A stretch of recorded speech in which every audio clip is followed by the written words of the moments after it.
নমস্কার বন্ধুরা, আপনাদের সকলকে আমার চ্যানেলে স্বাগতম। লীলা পুরুষোত্তম শ্রীকৃষ্ণ বইটি থেকে আমি পাঠ করছিলাম। আমি আমার পিতামাতাকে প্রণাম জানিয়ে, গুরুদেবের চরণে সশস্ত্র প্রণাম জানিয়ে আজকের পাঠ শুরু করছি। দেবতারা জড়া প্রকৃতির তত্ত্ব বিশ্লেষণ করে পরমেশ্বর ভগবান শ্রীকৃষ্ণের স্তব করতে লাগলেন। এই জড়া প্রকৃতি কী? এটি একটি বৃক্ষের মতো।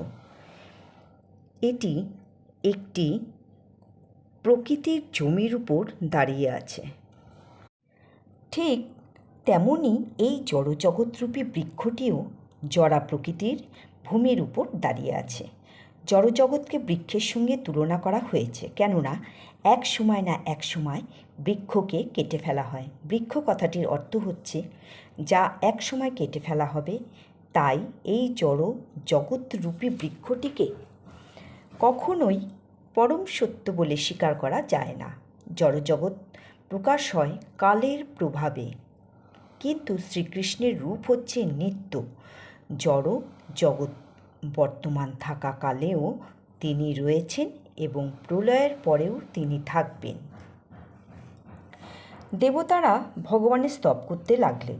এখন পরমেশ্বর ভগবান শ্রীকৃষ্ণ এই জগৎ পালন করার জন্য আবির্ভূত হচ্ছেন। প্রকৃতপক্ষে সর্বকারণের পরম কারণ এক ও অদ্বিতীয়, কিন্তু অল্প বুদ্ধিমত্তা সম্পন্ন মানুষেরা মায়ার দ্বারা মোহিত হয়ে মনে করেন যে এই জড়জগৎ বিভিন্ন কারণের প্রভাবে প্রকাশিত হয়েছে। কিন্তু যারা বুদ্ধিমান তারা জানেন যে সর্বকারণের পরম কারণ হচ্ছেন পরমেশ্বর ভগবান শ্রীকৃষ্ণ। পরমেশ্বর ভগবান শ্রীকৃষ্ণই হচ্ছেন সর্বকারণের পরম কারণ। ব্রহ্মা হচ্ছেন সৃষ্টির কাজে নিযুক্ত তার প্রতিনিধি এবং মহেশ্বর হচ্ছেন ধ্বংস কার্য সম্পাদন করার জন্য শ্রীকৃষ্ণেরই প্রকাশ।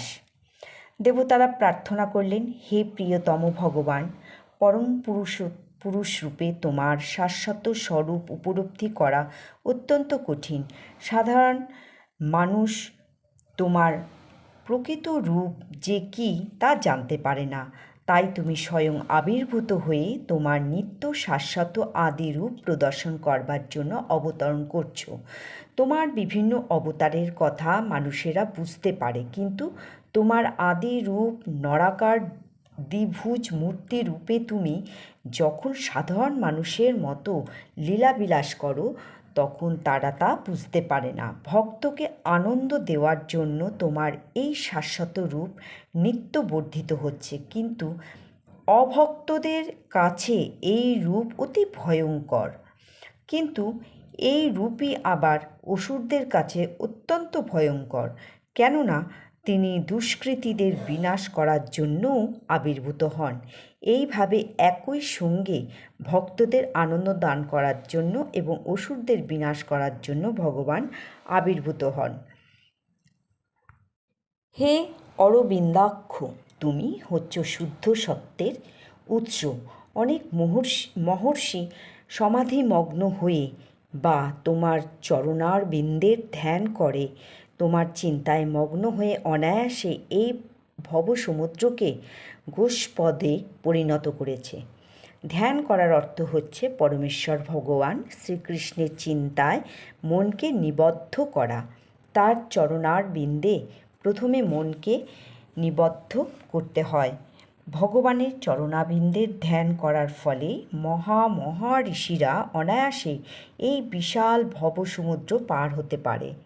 হে জ্যোতির্ময়, যে সমস্ত মহাত্মারা তোমার চরণাবিন্দরূপী তরণীকে আশ্রয় করে এই অজ্ঞান সমুদ্র পার হয়েছেন, তারা সেই তরণী তাদের সঙ্গে করে নিয়ে যাননি, তা এখনও পাড়েই রয়েছে। দেবতারা এখানে একটা খুব সুন্দর দৃষ্টান্ত দিচ্ছেন। কেউ যখন নৌকায় করে নদী পার হয়, তখন তার সঙ্গে সঙ্গে নৌকাটাও নদী ওপারে যায়। তাহলে যারা এপারে রয়ে গেল, তারা পার হবে কি করে? দেবতারা শ্রীকৃষ্ণের প্রতি তাদের প্রার্থনায় বলেছেন যে ভবসাগর পার হয়ে গেছেন যে সমস্ত মহাত্মারা, তারা সেই নৌকাটি তাদের সঙ্গে নিয়ে যাননি। ভক্ত যখন এই ভবসমুদ্র পার হওয়ার জন্য সেই নৌকাটির কাছে যান, তখন বিশাল ভবসমুদ্র ছোট্ট হয়ে একটা গোস্পদের মতো হয়ে যায়। তাই ভক্তকে নৌকাটা অপর পারে নিয়ে যেতে হয় না, তারা তৎক্ষণাৎ সেই সমুদ্র পার হয়ে যান। ভগবানের ভক্তরা যেহেতু অন্য জীবের প্রতি অত্যন্ত কৃপাপরবশ, তাই তারা ভগবানের চরণাবিন্দেই সেই নৌকাটিকে রেখে দেন। যে কেউ ভগবানের চরণাবিন্দের ধ্যান করতে পারেন এবং তার ফলে তারা অনায়াসেই সেই ভবসমুদ্র পার হতে পারেন। ধ্যান করার অর্থ হচ্ছে পরমেশ্বর ভগবানের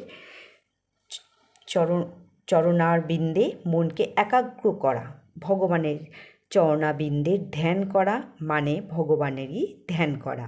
যারা নির্বিশেষবাদী তারা ভগবানের চরণাবিন্দকে স্বীকার করেন না, তাই তাদের ধ্যানের বিষয়ও হচ্ছে নির্বিশেষ।